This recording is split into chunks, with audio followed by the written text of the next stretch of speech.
देखिए, मैंने टैली में बहुत सारे अकाउंटेंट को डेली एंट्रीज करते हुए देखा है, जहां पे वो हजारों ट्रांजैक्शन, परचेज, सेल्स और पेमेंट के पोस्ट करते हैं। लेकिन उन्होंने इस डेली ट्रांजैक्शन के अलावा टैली के बहुत सारे फीचर को एक्सप्लोर ही नहीं किया। अगर आप भी उन्हीं में से एक हो तो आज का ये वीडियो आपके लिए, क्योंकि यहाँ पे हम टैली के ऐसे 5 इंपॉर्टेंट फीचर देखने वाले हैं, या 5 इंपॉर्टेंट ऐसे टॉप फीचर देखने वाले हैं जो आपके काम को बहुत आसान करने वाले। गोल सिर्फ टैली में डेटा एंट्री करना नहीं है, ना ही सिर्फ परचेज सेल्स के ट्रांजेक्शन पोस्ट करना, बल्कि गोल ये है कि हम टैली में स्मार्टली, एक्यूरेटली और ऑटोमेटिकली ट्रांजेक्शन को पोस्ट करें। सबसे पहले हैक के बारे में हम बात करने वाले हैं, वो है बैंक रिकंसिलेशन। दोस्तों, आप किसी भी बिजनेस में हो, मैन्युफैक्चरिंग, ट्रेडिंग या तो फिर सर्विस, आपको आपके बैंक स्टेटमेंट को टैली के साथ मैच करना, मतलब रिकंसाइल करना बहुत ज़्यादा इंपॉर्टेंट होता है। और इसका फीचर आपको टैली में जो है यहाँ पे बैंक यूटिलिटी नाम के फीचर में मिल जाता है, या बैंक यूटिलिटी में आपको देखने के लिए मिल जाता है। आप सिंपली बैंकिंग में आ जाइए, यहाँ पे एंटर करिए। एंटर करने के बाद यहाँ पे देखिए आपको इंपोर्ट बैंक डेटा का ऑप्शन दिख रहा है। यहाँ पे आप सिंपली एंटर करिए, आप जिस भी बैंक को रिकंसाइल करना चाहते हैं। जैसे मैं HDFC को रिकंसाइल करना चाहता हूँ, मैं उस बैंक स्टेटमेंट को ओपन करूंगा। और ओपन करने के बाद यहाँ पे देखिए मुझे जो है इंपोर्ट का ऑप्शन दिखाई दे रहा है।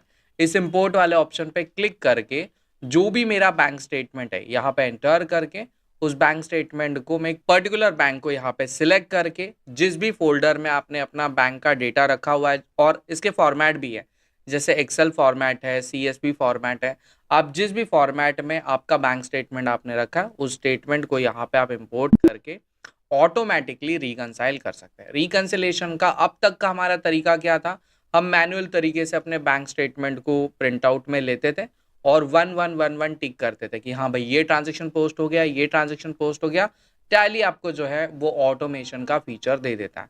अगर ये फीचर में आपको लग रहा है कि इसमें भी जो है आपको एक्सेल या CSV डेटा पे काम करना होता है, और अलग अलग बैंक स्टेटमेंट होते हैं, हर बैंक का स्टेटमेंट का जो प्रिंट आउट होता है या जो तरीका होता है वो अलग अलग होता है, और आपको इसमें लग रहा है कि नहीं, इसको और थोड़ा रिफाइन होना चाहिए, तो उस केस में जो है मैं आपको लेके आ जाता हूँ एक एडॉन पे, जो आपको इस काम को स्मूथली करके दे देगा। ये है Sweet.io की वेबसाइट। इस वेबसाइट पे जो है आप ज़रूर आइए, इसका ट्रायल आप ज़रूर लीजिए। यहाँ पे 7 डे का ट्रायल मिल जाता है, और इसका सबसे बढ़िया फीचर जो है वो है बैंकिंग का ये फीचर। यहाँ पे आपको क्या करना होता है, तो सिंपली आपके बैंक स्टेटमेंट को सिलेक्ट करना होता है, और यहाँ पे आप जो है अपने PDF बैंक स्टेटमेंट को, मैंने एक HDFC का बैंक स्टेटमेंट यहाँ पे रखा हुआ है, जो है अगस्त, है ना, अगस्त 25, ये वाला बैंक स्टेटमेंट है।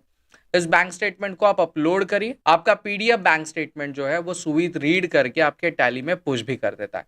तो आप जो एग्जिस्टिंग तरीका है जहाँ पे आप एक्सेल की मदद से टैली में डेटा इंपोर्ट कर सकते हैं, वो तो आप कर ही सकते हैं।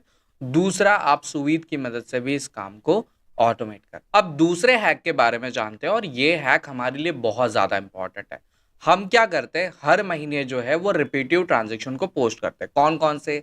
जैसे रेंट हो गया, इंटरनेट बिल हो गया, EMI हो गया।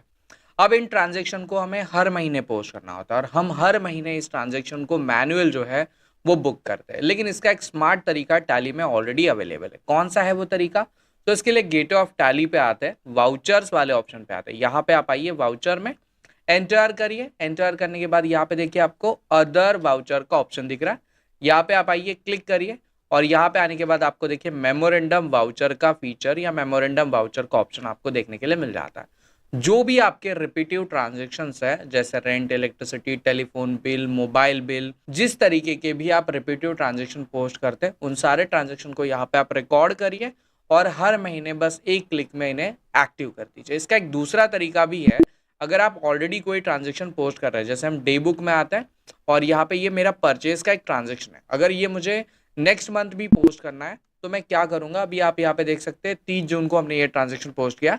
यहाँ पे आप कीबोर्ड का Alt+@ बटन को प्रेस करिए, ये ट्रांजेक्शन डुप्लीकेट हो जाएगा। यहाँ पे आप डेट चेंज कर दीजिए, और इस डेट को मैं 1 तारीख को पास कर देता हूँ, कंट्रोल लेकर। अब आप सेम ट्रांजेक्शन को जो है वो रिपीट होते हुए देख सकते हैं। यहाँ पे मैं आपके लिए जो है डेटा 31 जून 2025 से ओपन कर देता हूँ, और यहाँ पे आप देख सकते हैं एक ट्रांजेक्शन हमने 30 तारीख को बुक किया है, और एक ट्रांजेक्शन हमने 1 तारीख को बुक किया। दूसरा वाला ट्रांजेक्शन हमने Alt और @ की मदद से डुप्लीकेट एंट्री करके पास किया है। तो ये भी आपके लिए बहुत वैल्यूएबल चीज़ है। अब बढ़ते हैं तीसरे हैक की तरफ। ये भी बहुत इंपॉर्टेंट हैक है। अब अक्सर हमें टैली में से जो डेटा निकालना होता है, उस डेटा पे हमें कुछ रिपोर्ट्स बनाने होते हैं और उन रिपोर्ट्स की मदद से हम अपने डिसीजन लेते हैं बिजनेस से रिलेटेड।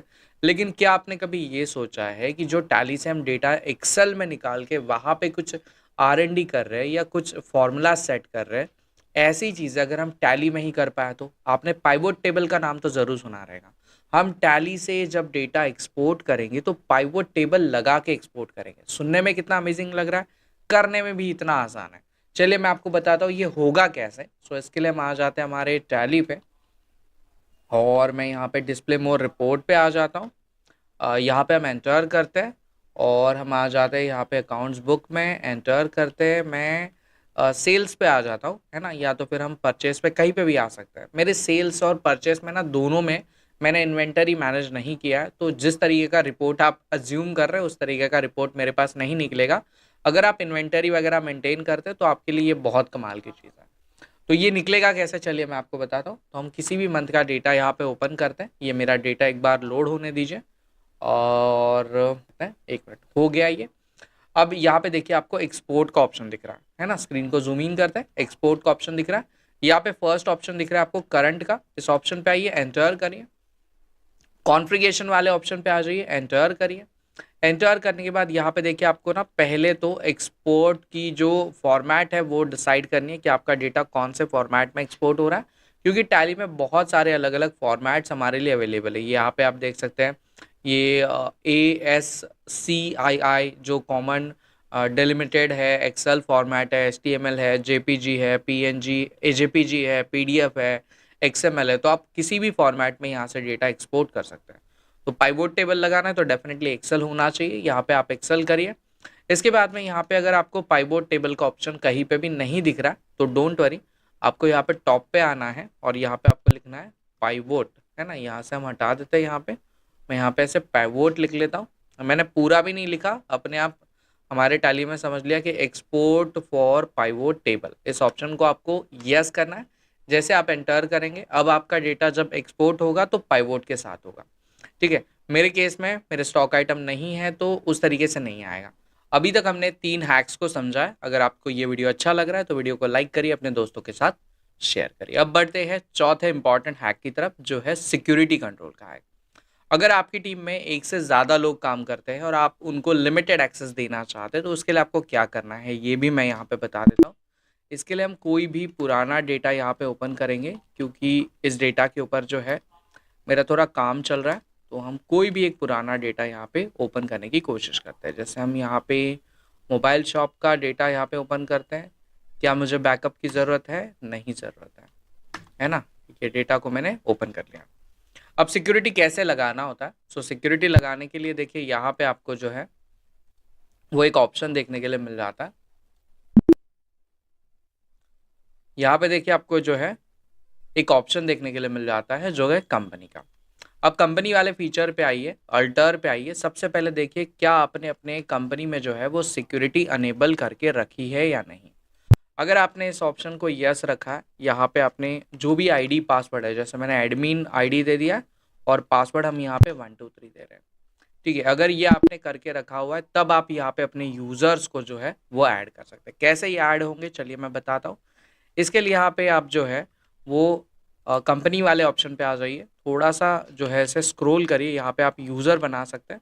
यहाँ पे हमारे पास और एक नीचे ऑप्शन दिख जाता है सिक्योरिटी का, एंटर करिए। एंटर करने के बाद आपको कुछ फीचर्स के बारे में पूछा जाएगा कि क्या आप अपने डेटा को जो है वो ऑडिट पॉइंट के लिए अनेबल करना चाहते हैं। तो फिलहाल हमें यहाँ पे ऐसी कोई चीज़ नहीं करनी। बस एक और ऑप्शन यहाँ पे आपको दिख रहा है, add user for saving a security settings, इस ऑप्शन को अनेबल करिए। जैसे इस ऑप्शन को आप अनेबल करेंगे आपके सामने जो है वो यूज़र क्रिएशन के ऑप्शन आ जाएंगे। जैसे हम यहाँ पे डेटा एंट्री, अब मेरा नाम है विजय तो यहाँ पे मैं विजय लिख लेता हूँ। मैं अपने लिए यहाँ पे पासवर्ड चॉइस करता हूँ, एंटर करता हूँ।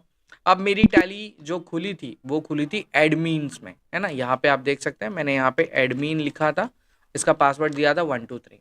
तो ये पूरा डेटा मुझे यहाँ पे दिख रहा है। मुझे यहाँ पे बाकी सारे फीचर्स मिल रहे हैं, मास्टर क्रिएशन के, ट्रांजैक्शन के, बैंकिंग के, रिपोर्ट्स के।